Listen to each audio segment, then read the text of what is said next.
So I'm trying my luck at repairing a patio door handle today. The lever on it just moves back and forth and doesn't do anything.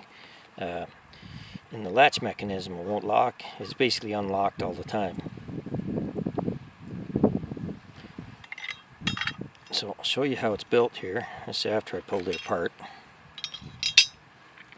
This is what locks it. And then there's this piece here. It goes in there like that. And there's also a clip that goes on it. Well, the problem is that this piece here, originally, it had two little, I guess you'd call them keys in it.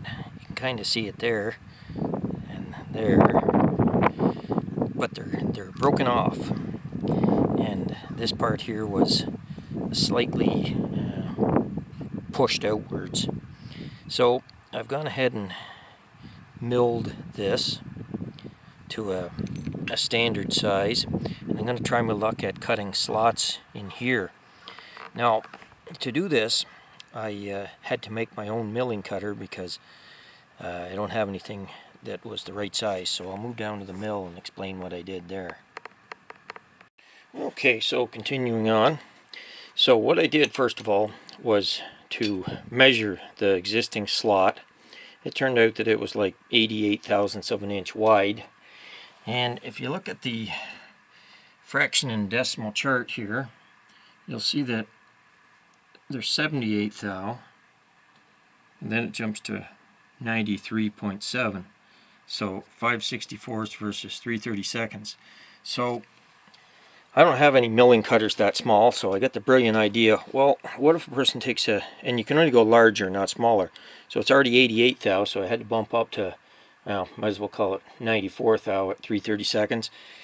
So I had to bump up to that, so I got the brilliant idea, well, don't have any milling cutters, don't even have any Dremel cutters that size, so he says, well, what if a person takes a drill bit, since this stuff is just, I don't know what you call it, pot metal, it's like a zinc-based metal, it's not steel, or I could weld.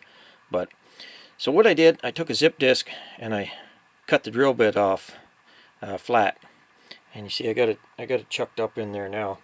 So I turned a drill bit into a milling cutter, so you can indeed use a drill bit as a milling cutter, but just remember that this is relatively soft metal. Like I doubt you'd get away with it on steel, but I went slow, and I had this fastened in there basically like this, and just milled it.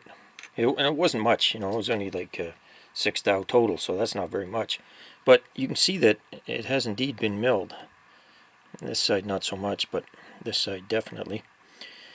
So it worked. Now what I've got to do, I've got to mill 2 slots in here, and then I have to make a key, because I don't have any 3/32 key material, so I'll be making it out of sheet metal that I've ground down, because once again you can remove material, but adding material is more difficult.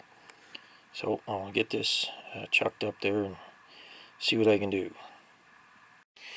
Well, sorry I couldn't show you any of the milling operation there. My camera kind of froze up. I turned it on to continue the video, and the lens came out, but the screen didn't turn on, and I tried turning it off numerous times. I couldn't basically do anything. It like froze, so I took it up and plugged it into my computer. I don't know if the battery was low. It was still making clicking noises like it was focusing, but anyway, so there's my milling drill bit there, just cut off square on the end.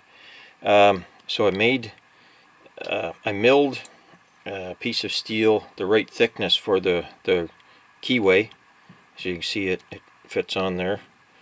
Then I milled 2 slots in this piece here for the keyway to mate with.